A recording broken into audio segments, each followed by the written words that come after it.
Thank you so much, Mr. Thapa. Moving on, we have one of the most important speeches from Mr. Anand Bagaria, the Managing Director of Pro-Biotech Industries and Nimbus Holdings, one of Nepal's leading agro-business enterprises.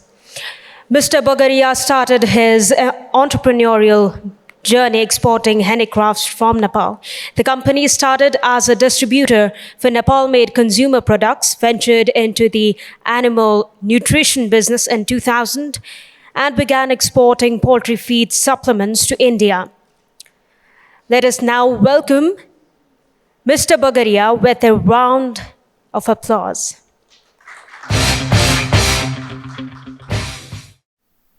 Yeah, so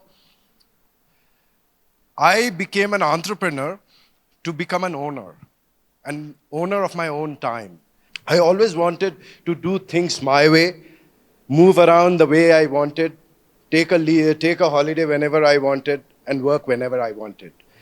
Today too, I wanted to come, if not in the morning, I wanted to be here in the afternoon to hear everybody who spoke and learn from them, but I could not. While most of the people in the office were busy planning their New Year's Eve and where to go tonight, I was filling in for them. And just when I walked in, I heard Ambikaji talking, and then I, of course, sat through Amun's thing. Both of them emphasized on timings, if you did realize. Everybody talked about 24/7, sleepless nights. That's an entrepreneur's life. So if you guys are keen to become entrepreneurs or planning to become one, unlike me who thought becoming an entrepreneur would give me ample of time, forget it. Initial few years, no. I'm 20 years down the line. Yes, you have more people, bigger team, but then you have bigger issues, bigger problems. So, it is a linear graph of, I remember when I first took a loan, maybe about 20 years ago, 15 lakh rupees. And sometimes it would be very difficult to pay back 1 lakh rupee of interest. I have defaulted.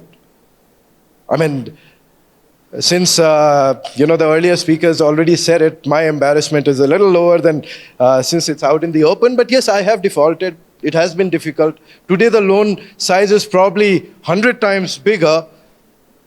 The problems are also 100 times bigger. So, I don't want to talk about my journey. I have an interesting story, rather a funny story to share. I will do that some other time. But what I would like to do today is I would like to take you into the future. How the pandemic situation has changed the future. And specifically, let's talk about agriculture 2.0. What happened during the pandemic? Amun just mentioned, on the day of the pandemic, on the day the lockdown happened, all of us thought the world is coming to an end. All of us thought that the world was coming to an end. Few people who didn't were the entrepreneurs. They said, let's keep trying till the last minute. I was also there at that meeting Amun mentioned about at the Udyog Mantralaya. We also launched an online platform. The whole idea was delivery, logistics. Let's see what we can do in this time of need. What did the pandemic do? Pandemic slowed us down, made us think. The logistics globally were disrupted, disturbed. Even the local supplies were disturbed for a long time.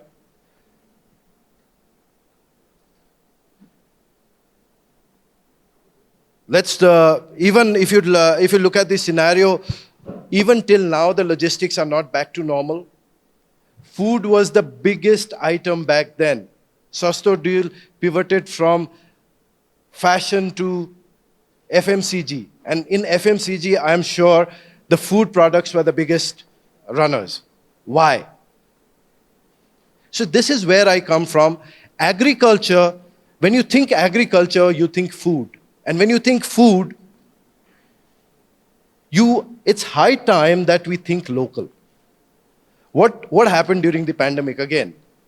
Who supplied the major part of the major part of the food items. Your local shops, the shops that were right next to your houses, and those who were the daily bread earners who supplied credit to them. It was those shops who supplied credit to them. So now when you think of agriculture, what happened back then was that, okay, let me give you another perspective before I get into that. Agriculture probably is the largest employer and the largest business in Nepal, right? Or maybe second to remittance. A close match there. But do you know the size of that? It's almost about 30% of the GDP. 30% of GDP is on agriculture and remaining 30% close to on remittance. And in spite of that, Nepal imports almost 60,000 crores worth of food item every year. This is what I want to tell you guys, that if you guys are going to be entrepreneurial, this is the opportunity. The pandemic has resetted a lot of things globally, and one of them is the supply chain. If you notice, those who buy their groceries, if you notice, 2020 March and 2021 December, the grocery prices are 1.5 times to 2 times more expensive. Sometimes we even question our central bank figures of inflation, right? Why? See, my personal perception is that farming was always under-rewarded. It was being subsidized by nations. It was being, more manipulated as a political agenda rather than a business agenda. But now, this pandemic has shook the whole agricultural universe, as I call it, and made it stand on a business agenda. A farmer produces something, he adds value to it, he sells. Isn't that a business? Why sympathy? Why a political agenda behind that? Right now, the prices are so good, or rather the prices are, so lucrative that the governments don't need to actually provide any subsidy to. All we need to do is this agriculture commodity prices should be maintained, or maybe a little bit of correction, which is again demand supply. I don't want to challenge that. But now we are at the right place. Plus, the logistics. If the logistics has gone haywire, which essentially means the logistics costs have almost tripled in the last 1.5 years. A container coming from Australia full of pulses used to cost $3,500 till about 2020. I just loaded some which costed me $12,000. Isn't that Nepal advantage? If we grow pulses in Nepal, you straightway saving that $9,000. That's a huge amount of money. That's even more than the profits that a farmer used to earn earlier in Nepal. So these are the pandemic effect, and the pandemic created few more things. They created companies like, or rather I wouldn't say created, they enhanced the role of companies like Sastodil. They enhanced the use of Zoom as a platform. Basically, a lot of technology got deployed much earlier than it was probably meant to, right? And same thing happened in agriculture. A lot of technology we are talking about hydroponics, we are talking about aquaponics, we are talking about vertical farming, soil-based vertical farming, and so many other things, right? So on that, now imagine being on a 60,000 import substitution opportunity, 1. 2, 30% of the GDP already on it. The maths is very simple. All of us have the opportunity of getting into import substitution. Let's create good products. Let's distribute them well. Let's create cold chains to maintain them. Let's create things like, let's create logistics around that. Let's create storage facilities around that. And why do we need to import biscuits from US? Why do we need to import confectionery from any other country? We can do it ourselves, right? So that is one opportunity. And agriculture by itself is an activity. It is not the entire ecosystem. The ecosystem comes from when we say farm to fork. So we are talking about processing. Did you know that Nepal produces 5.5 million tons of paddy every year? And if you convert that into per day consumption per capita, it's already almost 300 grams. Similarly, we produce about 2.5 million tons of wheat, 2.5 million tons of potato, and 2.5 million tons of maize. And we still import 1 million tons of maize, we still import 500,000 tons of wheat. Why is that? There are no real official figures around that, but the guess is that our wheat goes to our neighboring countries informally and comes back as pasta at the stores. That is the opportunity.